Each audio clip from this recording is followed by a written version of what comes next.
Hi friends, मैं हूं मुकेश।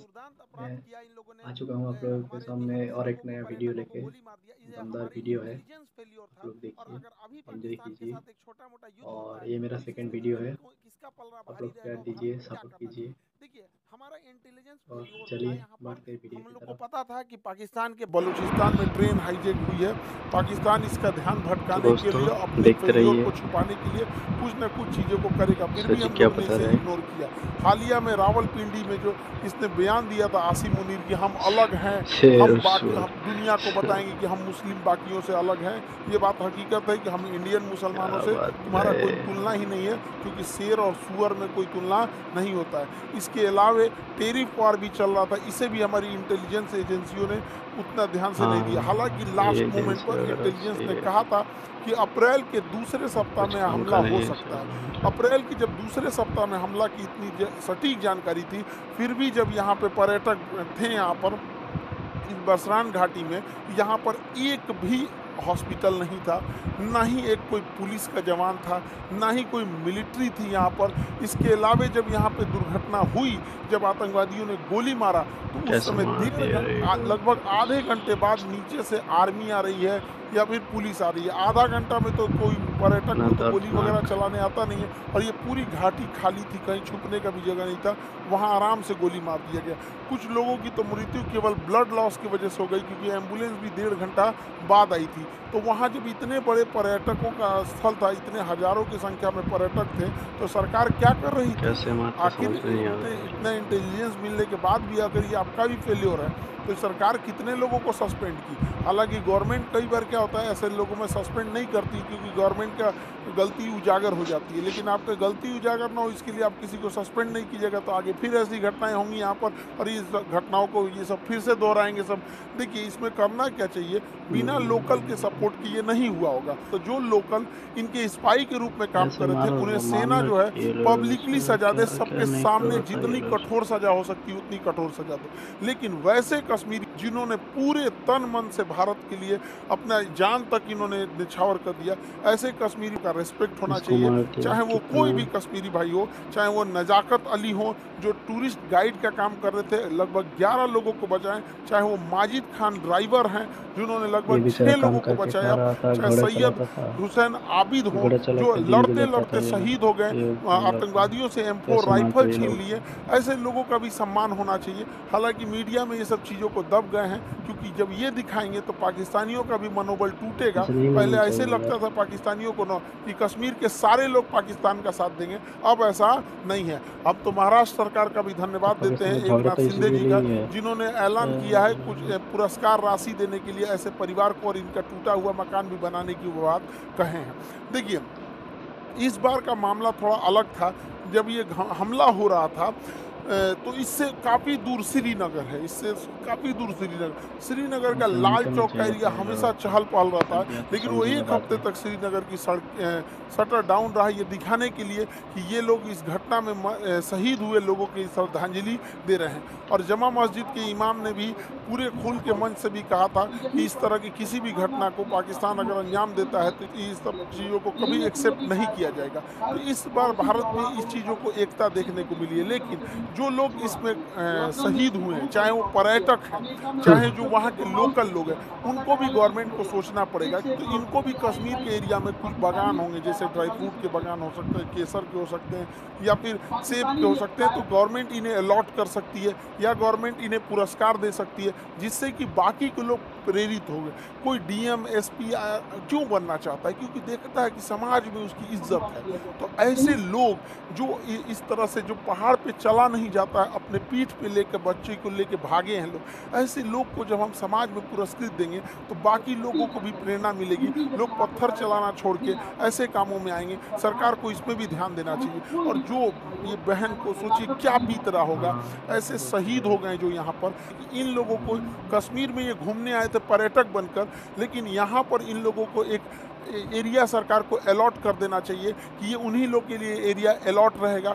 जो लोग यहाँ पे शहीद हुए हैं उनके परिवार के लिए ये एरिया अलॉट कर दिया जाएगा। और हर साल 22 अप्रैल को, हर साल बड़ी संख्या में पर्यटक फिर उसी जगह पर जाएं और उसी घाटी पे अच्छा। जहां पे आतंकवादियों ने गोली चलाया था वहां हम लोग दोबारा खड़े होकर लाखों की संख्या में तिरंगा झंडा लेकर भारत माता की गान गाएं और अपना राष्ट्रगान गाएं और ये दिखा सके आतंकवादियों को कि तुम्हारे गोलियों से हम डरने वाले नहीं हैं, हमारे हौसले अभी भी बुलंद है, तुम्हारे कायराना हरकत से हम नहीं है, औकात है तो हमारी इंडियन आर्मी से लड़ लो यहाँ पर।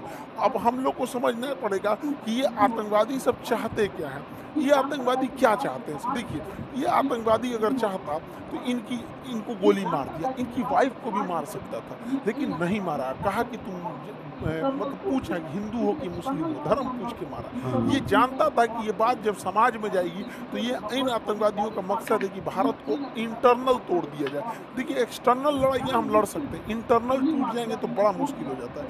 तो जानबूझ के गोली मार दिया और इन्हें छोड़ दिया ताकि समाज में ये बात फैले, ताकि एक दूसरे से नफरत बहुत ज़्यादा फैले। लेकिन उसी समाज में ये नहीं जान रहा था, जैसे आबिद जैसे लोग भी थे, उसी समाज में नजाकत अली जैसे लोग भी थे जिन्होंने इन पर्यटकों को निकालने का काम किया। और इतनी बड़ी घटना में जहाँ पर मेजॉरिटी कम्युनिटी हिंदू है भारत में और पूछ कर कि तुम हिंदू हो कि नहीं और गोली मारा गया, फिर भी इस समाज में, इस देश में एक भी दंगा होने नहीं दिया गया, जो बताता है कि हमारा समाज, हमारी संस्कृति, हमारे भारत और सनातन संस्कृति में जो ये जो चीज़ें हैं, इतना ये इन सबों की तरह नफरती ये जो आतंकवादी बन रहे हैं सब, इन सबों को तो वर्दी पहनने का भी अधिकार नहीं है। इन लोगों को पता है ये धर्म जाति पूछ के कौन हत्या करता है किसी का।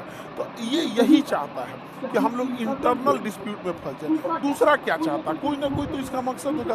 दूसरा ये चाहता है कश्मीर से पर्यटक हट जाए, इसलिए ताकि कश्मीर में बेरोजगारी बढ़ जाए, महंगाई बढ़ जाए, हाँ, तो ये बात युवाओं है। को अपनी ओर ये खींच सकता है। महंगाई लेकिन बढ़ हम जाएगा लोगों तो को आगे प्रयास करना ज़्यादा पड़ेगा और पर्यटक नहीं आ सरकार को भी, पाएगा। ताकि पर्यटन में कभी भी कमी आने नहीं दिया जाए। क्योंकि कश्मीर में जब से पर्यटन बढ़ा है, 370 हटा है, तो जो कश्मीरी को ये लोग 10,000 12,000 दे के पत्थर चलवाते थे, आज वो कश्मीरी पर्यटक में कोई नाव ले जा रहा है, कोई गाइड बना हुआ है, कोई घोड़े से किसी को घुमा रहा है, कोई अपना वहाँ दुकान चला रहा है। ऐसे करके कोई भी कश्मीरी छोटा मोटा बिजनेस करके 25-30 हज़ार रुपया अपने कमा रहे हैं। धीरे धीरे जब वो सेटल्ड हो जाएंगे तो अपना घर बनाएंगे, अपने बच्चों को पढ़ाएंगे, अपने लिए कुछ गाड़ी घोड़ा खरीदेंगे, फिर उनकी लाइफ होगी। तो कश्मीरियों को समझ में आएगा कि पाकिस्तानी उनका ब्रेन वॉश करते हैं, फिर उनको लगने लगेगा कि नहीं, हमको ये सब आतंकवादी पत्थर नहीं चलाना है, हमारा हंसता खेलता परिवार है। तो भारत की ये सेना, भारत सरकार और 370 हटने के बाद बड़ी मेहनत से हम लोग गए। आज कश्मीरियों में पत्थर चलाने वाला इन चोटों को मिल नहीं रहे हैं सब,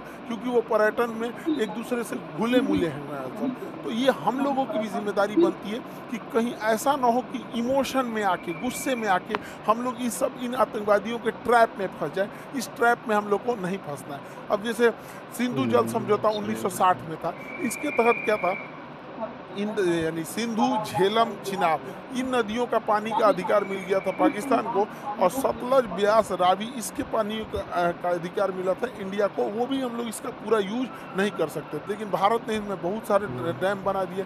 सलाल डैम, बैलगिहार, दुलहस्ती, किशनगंगा परियोजना, कई सारे डैम बना दिए। अब इसमें इतनी भयानक घटना हुई थी, इसलिए भारत सरकार ने इन डैम के पानियों को रोका। हालांकि हमारे पास अभी फिलहाल पूरा इंफ्रास्ट्रक्चर नहीं है कि पानियों को ज़्यादा देर तक होल्ड कर सके, लेकिन अभी क्या है कि 2 महीने बाद धान बोने की टाइम आएगा, और जब हम धान बोते हैं तो धान में ज़्यादा पानी चाहिए। उस समय बांध की पानी रोक दें और जो धान की फसल है ये नष्ट हो जाए, धान की फसल नष्ट हो जाए, क्योंकि पानी नहीं मिलेगा तो धान की फसल बर्बाद हो जाएगी। और उस पानी को रोके रखें, और जब ये पानी जाएगा, ठंडी का दिन आएगा, अक्टूबर नवंबर आएगा, तो गेहूं बोने का टाइम आता है। गेहूं को ज़्यादा पानी देंगे तब नष्ट हो जाएगा, तो उस समय पनिया छोड़ दे, धान को सुखा के मुआ दे, गेहूं को भिगा के ख़त्म कर दे। इन भिकमंगों को जब आटा खरीदेगा 600 रुपये किलो, तब समझ में आएगा कैसे तपा के। देखिए, हमारे मासूम जनता, मासूम लोगों को गोली मारे हैं सब। जो पर्यटक थे, इन्होंने कोई गलती नहीं किया तो उन्हें मारे थे सब यहाँ पर। इसलिए हम लोगों का भी ये कर्तव्य बनता है कि सूद समेत उनको लौटा दिया जाए। बच्चा बच्चा पूछे कि अब्बा, पापा, मम्मी, आटा इतना महंगा क्यों हो गया, तब समझेगा कि पानी रोक दिया है भारत वहाँ पर। ये करना चाहिए, और यहाँ पर बांध का इंफ्रास्ट्रक्चर बना के इन बांध को रेगिस्तान में, राजस्थान के थार मरुस्थल में इंदिरा गांधी के पैरेलल कई नहरें बना के हाँ, रेगिस्तानी फिर एरिया में भर देना चाहिए। रेगिस्तान एरिया यहाँ वाले के सब रेगिस्तान में पानी मिल रहने जाएगा वाले वो लोगों लोगों को को। पानी की बहुत किल्लत होती है। तो हम ये पानी अपने दुश्मन देश को क्यों दें जब हमारे पास इंफ्रास्ट्रक्चर या हालांकि हमारे पास अभी इतना इंफ्रास्ट्रक्चर नहीं है, लेकिन ये लॉन्ग टाइम है। रेगिस्तान में हम लोग को इन पानियों को भेज देना चाहिए। और जो भी पानी जो यहाँ पाकिस्तान जा रहा है उसको जब हम इधर डाइवर्ट करेंगे तो इस एरिया में, पंजाब और राजस्थान की इस एरिया में जो कागज उद्योग है, लुगदी उद्योग है, कार्टून बनता है, कागज बनता है, ये सब में सबसे ज़्यादा पानी की खपत होती है। 2014 यूपीएससी में क्वेश्चन पूछा था कागज कि बनाने के सबसे लिए ज़्यादा ज़्यादा पानी की चाहिए खपत होता है किसमें पानी। होती है?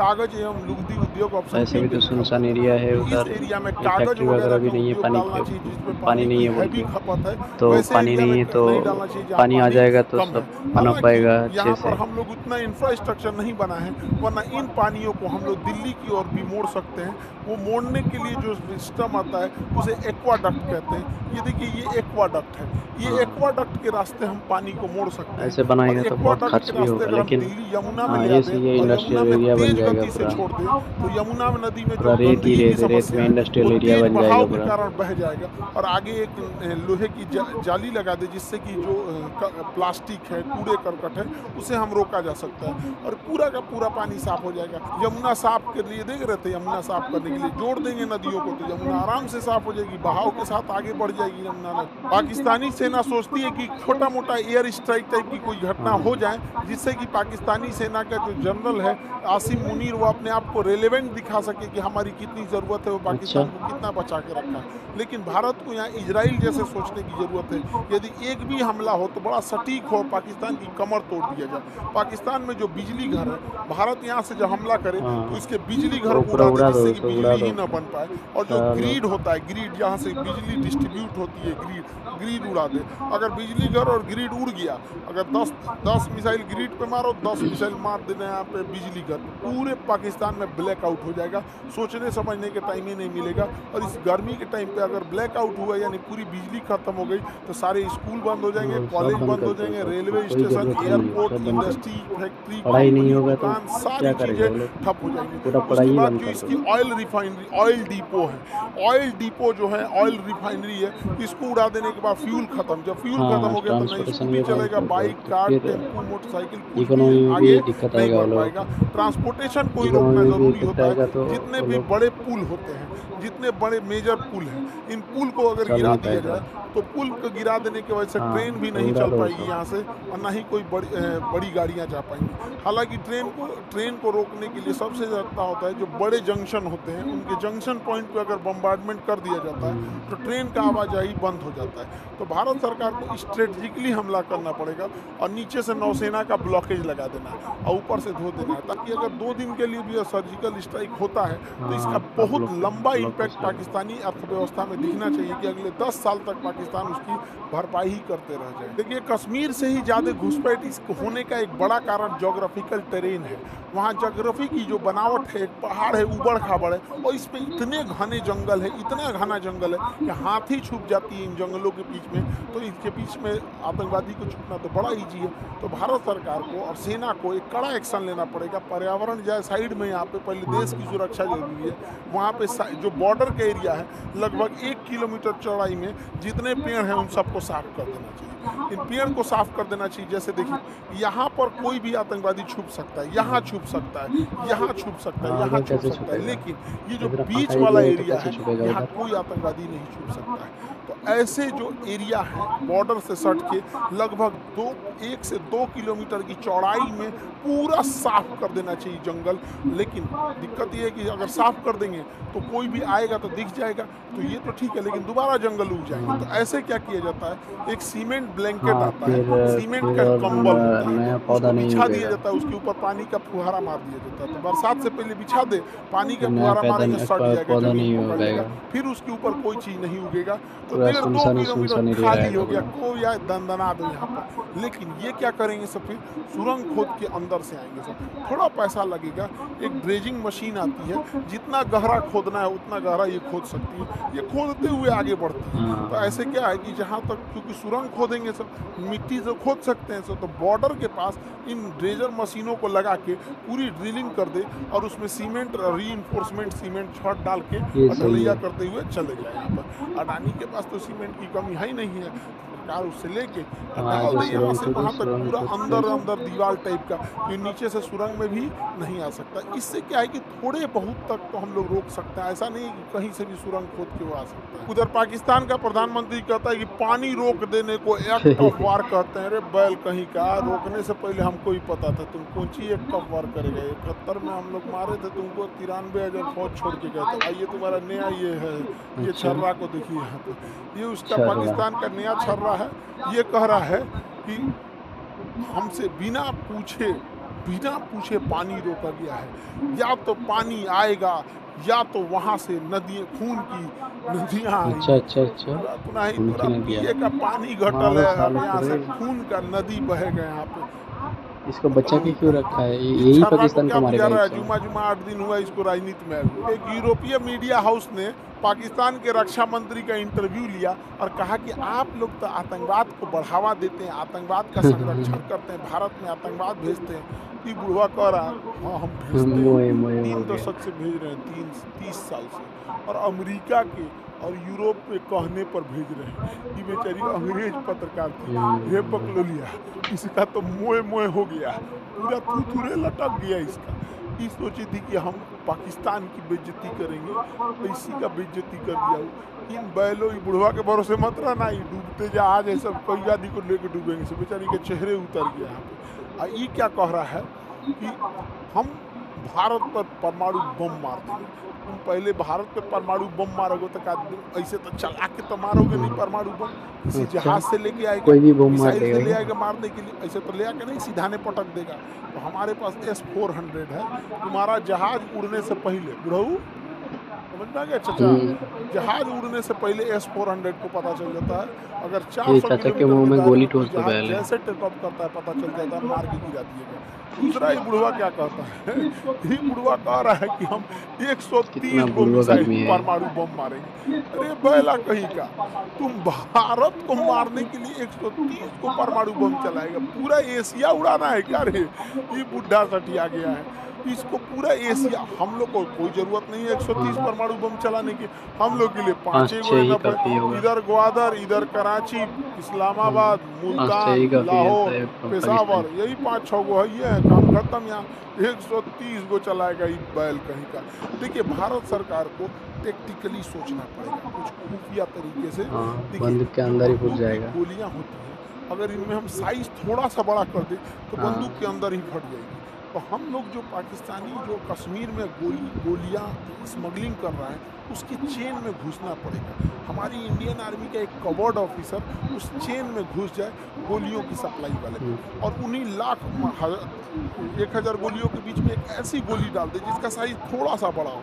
अगर थोड़ा सा साइज बड़ा हो तो बंदूक के अंदर ही फट जाएगा, नहीं तो इन गोलियों को गर्म करके बेच दें। हाँ, और पानी में बारूद काम उबाल नहीं कर, देने के प्लास्टिक बाद इसके एक्सप्लोसिव अंदर का जो है उसके बारूद अंदर वो काम नहीं करता करता है, वो उसके बाद ये पानी गोली में चलाएगा उबालने तो के ठक बाद ठक बोलेगा, गोली ऐसे ही नहीं चलेगा ही नहीं। तो धीरे धीरे कैसे नकली नोट मार्केट में आ जाता है तो पता नहीं चलता। उसी तरह नकली गोलियां पहुंचा देना है, जो साइज में बड़ी हो तो बंदूक फाड़ देगी, नहीं तो उबला हुआ रहेगा, पानी में उबाल देंगे, उसके बाद सुखा देंगे तो पता कौन चलेगा कि अंदर का बारूद काम नहीं कर रहा है। 1,000 के बीच में से 100 गो गोली ऐसे ही ना निकाल दे तो ये हो जाएगा। लेकिन हम तो कहते हैं सरकार से कि छोटे साइज का नैनो चिप बनाइए, माइक्रो चिप बनाइए, जो GPS सिग्नल दे सके, हाँ, GPS सिग्नल दे सके, और इन बंदूक के पीछे बट में या कहीं पे भी उसको इंस्टॉल कर दे। उस GPS सिग्नल देने वाले को जहाँ भी इंजीनियर देखे सबको सूटेबल जगह दे, और स्मगलर के थ्रू, अपने ही स्पाई खुफिया एजेंसी के थ्रू उन आतंकवादियों में बंटवा दी राइफल।